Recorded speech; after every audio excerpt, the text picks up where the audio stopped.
नमस्कार दोस्तों। दुनिया भर में सबसे प्रचलित व्यवस्था में से एक है लोकतंत्र। और उसका सबसे बड़ा कारण ये है कि लोकतंत्र में जनता के पास काफ़ी ज़्यादा शक्तियाँ होती हैं, काफ़ी ज़्यादा अधिकार होते हैं। लोकतंत्र में जनता अपने लिए खुद सरकार चुनती है और ये सरकार फिर उसी जनता के लिए काम करती है। सरकार का ये काम होता है कि जनता की आकांक्षाओं पर वो खरा उतरे, जनता की जो भी अपेक्षाएं हैं उसको पूरा करे। लेकिन जब सरकार जनता की अपेक्षाओं पर खरा उतरने में असफल रहती है, तो फिर लोकतंत्र में जनता के पास ये अधिकार होता है कि वो उस सरकार को जवाबदेह बनाने के लिए उसके खिलाफ विरोध प्रदर्शन करे, उसके खिलाफ असहमति जताए। लेकिन अगर किसी व्यक्ति को असहमति जताने के लिए, विरोध प्रदर्शन करने के लिए तड़ीपार कर दिया जाए, तो इससे लोकतंत्र की भावना को ठेस पहुंचती है। और ऐसा ही कुछ मामला हमारे देश के महाराष्ट्र में भी देखने को मिला था, जहां पे एक व्यक्ति को केवल विरोध प्रदर्शन करने के लिए मुंबई से 1 साल बाहर रहने तक का आदेश दे दिया गया। अब जब वो व्यक्ति बॉम्बे हाई कोर्ट में जाता है, तो अभी बॉम्बे हाई कोर्ट ने एक बार फिर से लोकतंत्र की मूल भावना को ध्यान में रखते हुए एक बहुत ही महत्वपूर्ण निर्णय दिया, जिसमें जो महाराष्ट्र पुलिस के द्वारा तड़ीपार का आदेश जारी किया गया था, उस आदेश को बॉम्बे हाई कोर्ट ने निरस्त कर दिया। और हाई कोर्ट ने ये कहा कि सरकार की नीतियों का विरोध करना लोकतंत्र का मूल तत्व है। अगर केवल हम सरकार के निर्णयों का विरोध करने से नागरिकों के खिलाफ मुकदमे दर्ज करने लग जाएँगे, उन्हें तड़ीपार करने लग जाएँगे, तो ये लोकतांत्रिक मूल्यों के खिलाफ होगा। लोकतंत्र की जो मूल भावना है, उसके खिलाफ होगा। न्यायालय ने इस डिसीजन में ये भी कहा कि पुलिस जनता की सेवक है, ना कि किसी राजनीतिक सरकार की। तो दोस्तों, आज के सेशन में हम इसी बॉम्बे हाई कोर्ट के निर्णय को डिकोड करने की कोशिश करेंगे। हम इस बारे में बात करेंगे कि जो विरोध प्रदर्शन है, जो अभिव्यक्ति की स्वतंत्रता है और जो एक्सटर्नमेंट यानी तड़ीपार है, उसकी क्या संवैधानिक सीमाएँ हैं। तो आई एम योर दोस्त Rahul Sharma and I welcome you all to Rahul Sharma education. सबसे पहले हम इस पूरे मामले के बैकग्राउंड को समझते हैं। लेकिन उससे पहले, अगर अभी तक आपने वीडियो को लाइक नहीं किया है तो प्लीज़ लाइक कर दीजिए। अगर आपने चैनल को सब्सक्राइब नहीं किया है तो प्लीज़ सब्सक्राइब कर लीजिए। एक सामाजिक राजनीतिक कार्यकर्ता थे, उन्होंने सरकार की नीतियों के विरुद्ध प्रदर्शन किए थे। अब इस विरोध प्रदर्शन की वजह से महाराष्ट्र पुलिस ने ये कहते हुए एक एक्सटर्नमेंट ऑर्डर जारी किया कि उसने सरकारी नीतियों के खिलाफ प्रदर्शन किए, उसके खिलाफ कई सारी एफआईआर थी और उसने बिना अनुमति के प्रदर्शन किए। अब इसी आधार पर उसको 1 वर्ष के लिए मुंबई से बाहर रहने का जो आदेश है, वो मुंबई पुलिस ने जारी कर दिया। और जब ये आदेश जारी हुआ, तो फिर याचिकाकर्ता ने इसको बॉम्बे हाई कोर्ट में चुनौती दी। अब इसी केस को सुनते हुए बॉम्बे हाई कोर्ट ने बहुत ही इम्पोर्टेंट कुछ बातें कही हैं, जिसको हमें समझने की ज़रूरत है। सबसे पहले तो न्यायालय ने जो तड़ीपार का आदेश था, उसको रद्द कर दिया। और रद्द करते हुए 3-4 बातें कहीं, जो आप समझिए। सबसे पहले हाई कोर्ट ने कहा कि सरकार की आलोचना लोकतंत्र का अनिवार्य अंग है। देखिए, लोकतंत्र एक ऐसी व्यवस्था होती है जिसमें जनता खुद सरकार को चुनती है और सरकार जनता के लिए ही काम करती है। तो अगर जनता सरकार के किसी काम से नाखुश है, जनता को ऐसा लग रहा है कि उनकी अपेक्षाओं पर ये सरकार खरा नहीं उतर रही है, तो लोकतंत्र में उनको इस बात का अधिकार है कि वो उस सरकार को जवाबदेह बनाने के लिए विरोध करें, उनकी नीतियों पर प्रश्न उठाएं और इसके अलावा शांतिपूर्ण प्रदर्शन करें। तो यही बात बॉम्बे हाई कोर्ट ने अभी कही है कि लोकतंत्र में नागरिकों को सरकार की नीतियों पर प्रश्न उठाने का, विरोध दर्ज कराने का और शांतिपूर्ण प्रदर्शन करने का अधिकार है। फिर हाई कोर्ट ने यह भी कहा कि सरकार और राज्य ये दोनों अलग-अलग हैं। देखिए, सरकार अस्थायी होती है। हमारे देश में अगर हम बात करें, जो व्यवस्था है उसमें हर 5 साल में चुनाव होता है। हर 5 साल में जो सरकार है, उसको अपने काम के बल पर दोबारा शक्ति में आने का मौका मिलता है। जो सरकार अच्छे से काम करेगी, वो फिर अगले 5 साल के लिए चुनी जाएगी। जो सरकार अच्छे से काम नहीं करेगी, उसे जनता नकार देगी, है ना? तो इस प्रकार की हमारी कुछ व्यवस्था देश में है। तो सरकार एक अस्थायी संस्था है, बल्कि राज्य जो है वो अस्थायी संस्था है। सरकार आती रहती है, जाती रहती है, लेकिन राज्य वहीं का वहीं रहता है। तो इसीलिए अक्सर हम ये देखते हैं कि जब सरकार की आलोचना की जाती है, तो इसको राज्य की आलोचना मान लिया जाता है, देश की आलोचना मान लिया जाता है, जो कि सही नहीं है। तो बॉम्बे हाई कोर्ट ने बहुत ही स्पष्ट तरीके से ये कहा कि सरकार की आलोचना करना राज्य का विरोध करना नहीं है। अभी वर्तमान समय में भी आप देखें, अगर आप किसी भी सरकारी नीति का विरोध करते हैं, तो आपको एंटी नेशनल बोल दिया जाता है, जो कि एक सही चीज़ नहीं है। सरकार और राज्य दोनों में बहुत फ़र्क होता है। सरकार आती है, जाती है। अभी पिछले कुछ टर्म्स में किसी और की सरकार है, अगले टर्म में हो सकता है किसी और की सरकार आ जाएगी। तो सरकार आती-जाती रहती है, राज्य वहीं पे रहता है। तो सरकार की आलोचना करना हम नागरिक के तौर पे हमारा मूल कर्तव्य है, अगर हमें ऐसा लग रहा है कि सरकार हमारे उद्देश्यों पर खरा नहीं उतर रही, ठीक है? फिर बॉम्बे हाई कोर्ट ने कहा, पुलिस को एक फटकार लगाते हुए, कि पुलिस की निष्ठा संविधान के प्रति है, सरकार के प्रति नहीं है। कोर्ट ने कहा कि पुलिस का कर्तव्य है कि वो संविधान का पालन करे, वो कानून लागू करे नागरिकों की रक्षा करे, ना कि वो किसी राजनीतिक दल के हितों की रक्षा करे। तो पुलिस जो है वो अपने कर्तव्यों से विमुख हो गई है, ऐसी भी फटकार बॉम्बे हाई कोर्ट ने लगाई है। इसके अलावा हाई कोर्ट ने कहा कि केवल एफआईआर का होना पर्याप्त नहीं है।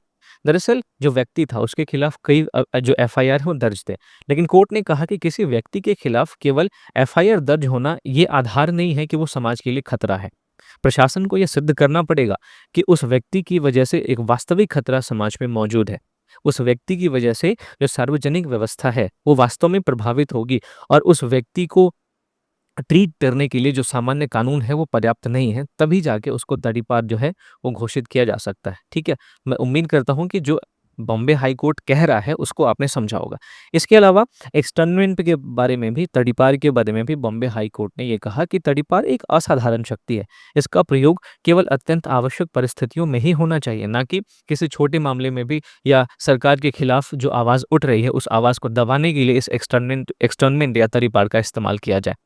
अब ये एक्सटर्नमेंट होता क्या है, ये हमें समझने की ज़रूरत है। बॉम्बे हाई कोर्ट ने तो बहुत ही बेहतर तरीके से लोकतंत्र की मूल भावना को बनाए रखने का काम किया, लेकिन ये जो तड़ीपार है, ये तड़ीपार होता क्या है, इसे हमें एक बार समझने की ज़रूरत है। तड़ीपार का मतलब होता है कि किसी भी व्यक्ति को किसी ज़िले से या किसी महानगर से या फिर राज्य के किसी भाग से किसी निश्चित अवधि के लिए बाहर रहने का आदेश दे देना। आपको समझना पड़ेगा, ये एक पनिशमेंट नहीं है, ये एक प्रिवेंटिव मेजर है। प्रिवेंटिव मेजर क्यों? इसको आप एक्सटेंडेंट के उद्देश्य से समझ पाएँगे। देखिए, अगर प्रशासन को ये विश्वास हो कि किसी व्यक्ति की उपस्थिति से समाज में अपराध बढ़ेंगे, किसी व्यक्ति की उपस्थिति से उस व्यक्ति के खिलाफ जो गवाह देने वाले लोग हैं वो भयभीत हैं, वो डर रहे हैं, किसी व्यक्ति की उपस्थिति से सार्वजनिक शांति भंग होगी, तब जाके एक्सटर्नमेंट किया जा सकता है। तो एक्सटर्नमेंट अपराध होने से पहले उठाया जाने वाला कदम है, ये चीज़ आपको ध्यान में रखना है। इसलिए मैंने बोला कि ये एक प्रिवेंटिव मेजर है, ये एक पनिशमेंट नहीं है। अब देखिए, एक्सटर्नमेंट सही भी तरीके से हो सकता है, गलत भी तरीके से हो सकता है। लेकिन जो अभी थोड़े टाइम पहले जो महाराष्ट्र पुलिस ने किया वो गलत था। तो कब तड़ीपार को सही माना जाए और कब तड़ीपार को गलत माना जाए, ये समझना हमारे लिए ज़रूरी है। अगर कोई व्यक्ति हैबिचुअल ऑफेंडर हो, यानी कि लगातार वो अपराध कर रहा हो, बार-बार अपराध कर रहा हो, या वो माफ़ कीजिएगा, संगठित अपराध में शामिल हो, वो लोगों को धमकाता हो, वो ऐसा व्यक्ति हो, उसका व्यक्तित्व ऐसा हो कि गवाह उसके विरुद्ध बयान देने से डरते हो, या फिर उस व्यक्ति से सार्वजनिक व्यवस्था को गंभीर खतरा हो। इन सारी स्थितियों में अगर किसी व्यक्ति को तड़ीपार किया जाता है, तो उसको उचित माना जा सकता है। लेकिन अगर कोई व्यक्ति सरकार की आलोचना कर रहा है, कोई व्यक्ति शांतिपूर्ण प्रदर्शन कर रहा है, कोई व्यक्ति लोकतांत्रिक तरीके से विरोध कर रहा हो, भाषण दे रहा हो, संविधान सम्मत अधिकारों का प्रयोग कर रहा हो, क्योंकि हमारे संविधान में जो अभिव्यक्ति की स्वतंत्रता हमें दी गई है अनुच्छेद 19 के तहत, हम इसी अभिव्यक्ति की स्वतंत्रता का इस्तेमाल करके हम सरकार का विरोध करते हैं, राइट? अब अगर हम अपने संविधान सम्मत अधिकारों का प्रयोग कर रहे हैं और इस प्रयोग की वजह से हमें अपने अधिकारों का इस्तेमाल करने की वजह से कोई हमें तड़ीपार अगर कर दे, तो ये बहुत गलत होगा। तो इन सारी परिस्थितियों में अगर किसी को तड़ीपार किया जाता है तो वो उचित माना जा सकता है, और अगर सरकार की आलोचना की वजह से, शांतिपूर्ण प्रदर्शन की वजह से, लोकतांत्रिक तरीके से विरोध करने की वजह से अगर किसी को तड़ीपार किया जाता है तो ये गलत माना जाएगा। तो ये जो तड़ीपार है, ये आपने समझा होगा, मैं उम्मीद करता हूँ। अब सवाल ये उठता है कि इस पूरे विवाद के मूल में जो प्रश्न है, मूल में जो बात है वो है विरोध प्रदर्शन। तो क्या विरोध प्रदर्शन हमारा मौलिक अधिकार है? क्योंकि जिस व्यक्ति को तड़ीपार किया गया वो सरकार के खिलाफ विरोध प्रदर्शन ही कर रहा था। तो क्या विरोध प्रदर्शन हमारा मौलिक अधिकार है? तो इसका जवाब है हाँ, ये हमारा मौलिक अधिकार है। लेकिन ये एब्सोल्यूट नहीं है। यानी कि ऐसा नहीं कि इस मौलिक अधिकार के ऊपर कोई भी प्रतिबंध नहीं है। राज्य कई सारे आधारों पर हमारे विरोध प्रदर्शन के मौलिक अधिकारों के ऊपर उचित प्रतिबंध लगा सकता है। मैंने आपको ऑलरेडी बताया हुआ है कि हमारे संविधान के अनुच्छेद 19 में हमें विचार और अभिव्यक्ति की स्वतंत्रता का अधिकार है, जिसके माध्यम से हम अपने आप को अभिव्यक्त करते हैं। अगर हम सरकार से नाखुश हैं तो उसको अभिव्यक्त करते हैं विरोध प्रदर्शन के माध्यम से। इसके अलावा हमें शांतिपूर्ण और बिना हथियार के सम्मेलन करने का अधिकार है, और इसी के वजह से हम कहीं पे जाके प्रदर्शन कर पाते हैं। तो ये सारे के सारे जो मौलिक अधिकार है वो हमें संविधान ने दिए हुए हैं। लेकिन ये मौलिक अधिकार एब्सोल्यूट नहीं है। किसी भी परिस्थिति में इन पर कोई भी प्रतिबंध नहीं लगाया जा सकता, ऐसा नहीं है। राज्य चाहे तो सार्वजनिक व्यवस्था को बनाए रखने के लिए, राज्य की सुरक्षा के मद्देनज़र, राज्य चाहे तो फिर राज्य की संप्रभुता और अखंडता को बनाए रखने के लिए डिसेंसी को ध्यान में रख के, नैतिकता को ध्यान में रख के, और अगर कोई हिंसा को भड़काना चाहता है तो इन सारे कृत्यों को ध्यान में रख के हमारे विरोध प्रदर्शन के मौलिक अधिकार पर एक प्रकार का प्रतिबंध लगा सकता है। ठीक है? तो ये चीज़ आपको समझने की ज़रूरत है कि विरोध प्रदर्शन हमारा मौलिक अधिकार तो है, लेकिन इस पर युक्तियुक्त प्रतिबंध या रीज़नेबल रिस्ट्रिक्शन लगाए जा सकते हैं। अब लोकतंत्र में असहमति बहुत ज़रूरी होती है और विरोध प्रदर्शन उसी असहमति को व्यक्त करने का एक तरीका होता है। देखिए, लोकतंत्र एक बहुत ही ज़्यादा प्रचलित व्यवस्था है और उसमें उसका सबसे बड़ा कारण मैंने आपको शुरुआत में ही बताया कि जनता के पास बहुत सारे प्रकार के अधिकार होते हैं। जनता चाहे तो सरकार के खिलाफ विरोध प्रदर्शन कर सकती है, असहमति को जता सकती है। लोकतंत्र का मतलब केवल चुनाव नहीं होता, ये आपको समझने की ज़रूरत है। लोकतंत्र के कई सारे आवश्यक तत्व हैं। प्रश्न पूछना बहुत ज़रूरी है। अगर आपने सरकार को चुना है, आपने सरकार के कुछ एजेंडे को देख के उनको चुना है, तो क्या सरकार अपने उन एजेंडों को पूरा करने में सफल हो पा रही है? इस बात के लिए आप उनसे प्रश्न पूछ सकते हैं। सरकार अगर आपके उद्देश्यों पर खरा नहीं उतर रही है, तो आप उनका विरोध कर सकते हैं, सरकार की आलोचना कर सकते हैं और सरकार के सामने आप वैकल्पिक विचार भी प्रस्तुत कर सकते हैं। तो लोकतंत्र में सहमति बहुत माफ़ कीजिएगा, असहमति बहुत ज़रूरी है। अगर लोकतंत्र में असहमति समाप्त हो जाए, सब कोई सरकार की हाँ में हाँ मिलाने लग जाए, तो फिर लोकतंत्र जो है वो धीरे-धीरे बहुमतवाद में यानी मेजॉरिटेरियनिज़्म में और अधिनायकवाद में यानी अथॉरिटेरियनिज़्म में की ओर बढ़ सकता है। तो लोकतंत्र की जो मूल भावना है, ये मूल भावना क्या है कि हम अपनी सहमति को व्यक्त करें, हम अपनी असहमति को भी व्यक्त करें और सरकार से जो हमारी अपेक्षाएँ हैं, उनको लेकर हम सरकार से सवाल पूछें। अगर हम लोकतंत्र में अपने इस मूल अधिकार का इस्तेमाल नहीं करते हैं, तो लोकतंत्र धीरे-धीरे बहुमतवाद में बदल जाएगा।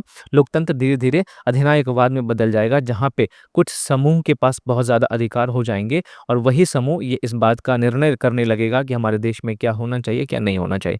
तो लोकतंत्र अधिनायक तंत्र में ना तब्दील हो, इसके लिए लोकतंत्र में प्रश्न पूछना, सरकार की आलोचना करना बहुत ज़रूरी है। अब ये बात मैं नहीं कह रहा हूँ, ये बात बहुत सारे सुप्रीम कोर्ट के डिसीजंस में सामने आए हैं। केदारनाथ सिंह बनाम बिहार राज्य में सुप्रीम कोर्ट ने कहा कि सरकार की आलोचना करना देशद्रोह नहीं है। श्रेया सिंघल बनाम भारत संघ मामले में सुप्रीम कोर्ट ने कहा कि अगर आप चर्चा करते हैं, डिस्कशन करते हैं, अगर आप किसी विचार का समर्थन करते हैं, तो इसको संविधान के द्वारा आपको सुरक्षा प्रदान की गई है। लेकिन हाँ, अगर आप हिंसा या अपराध के लिए किसी को उकसाते हैं, तो फिर ये दंडनीय है। इसके अलावा अनुराधा भसीन बनाम भारत संघ मामले में सुप्रीम कोर्ट ने कहा कि अभिव्यक्ति की स्वतंत्रता लोकतंत्र की आधारशिला है और इसी अभिव्यक्ति की स्वतंत्रता के तहत हम सरकार की आलोचना करते हैं, सरकार से प्रश्न पूछ सकते हैं। तो सरकार से प्रश्न पूछना कहने का मतलब कि लोकतंत्र की आधारशिला है, लोकतंत्र का मूल तत्व है। तो अगर इस लोकतंत्र के मूल तत्व को ही सरकार ठेस पहुंचाने लगे, तो लोकतंत्र के अस्तित्व पर एक सवाल खड़ा हो सकता है और लोकतंत्र अधिनायक तंत्र में तब्दील हो सकता है। फिर मेनका गांधी बनाम भारत संघ मामले में सुप्रीम कोर्ट ने कहा कि व्यक्तिगत स्वतंत्रता का व्यापक और उदार अर्थ है। अनुच्छेद 21 में हमें व्यक्तिगत स्वतंत्रता दिया गया है। इस व्यक्तिगत स्वतंत्रता में सरकार के साथ अपनी असहमति जताना, इस व्यक्तिगत स्वतंत्रता में विरोध प्रदर्शन करना, इस व्यक्तिगत स्वतंत्रता में अपने विचारों को दूसरों तक पहुंचाना, ये सारी चीज़ें शामिल है। तो मेनका गांधी बनाम भारत संघ में सुप्रीम कोर्ट ने अनुच्छेद 21 का बहुत ही आप देखें तो व्यापक जो अर्थ है वो बताया। फिर मजदूर किसान शक्ति संगठन बनाम भारत संघ मामले में सुप्रीम कोर्ट ने स्पष्ट तौर पे कहा कि शांतिपूर्ण विरोध प्रदर्शन करना लोकतंत्र का अभिन्न अंग है। तो चाहे आप अनुराधा भसीन बनाम भारत संघ का केस देखें, चाहे आप मजदूर किसान शक्ति संगठन बनाम भारत संघ का देखें, इसमें सुप्रीम कोर्ट ने बहुत ही स्पष्ट तरीके से कहा है कि लोकतंत्र का जो मूल तत्व है वो है प्रश्न पूछना। लोकतंत्र की जो मूल भावना है उसके तहत हमें अपने सरकार से असहमति जताने का अधिकार। तो इन सारे केसेस के माध्यम से सुप्रीम कोर्ट ने इस बात को स्थापित करने की कोशिश की है कि लोकतंत्र में प्रश्न पूछना, विरोध प्रदर्शन करना वो शांतिपूर्ण होना चाहिए। तो ये सारी की सारी चीज़ें होनी बहुत ज़रूरी है, तभी जाके लोकतंत्र की जो आत्मा है वो ज़िंदा रह सकती है। तो अगर हम निष्कर्षतः बोलें, तो लोकतंत्र में असहमति आवश्यक है, लेकिन अगर हम असहमति के नाम पर हिंसा करते हैं तो वो स्वीकार्य नहीं है। हमें अपनी असहमति जताने का हक है, लेकिन वो शांतिपूर्ण होना चाहिए। वहीं जो सार्वजनिक व्यवस्था के नाम पर राज्य शांतिपूर्ण असहमति का दमन अगर करता है, तो वो भी संवैधानिक शासन के विपरीत है।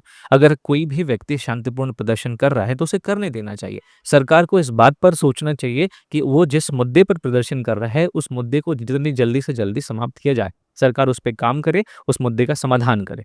तो राज्य का दायित्व क्या है? दोनों के बीच में संतुलन स्थापित करना।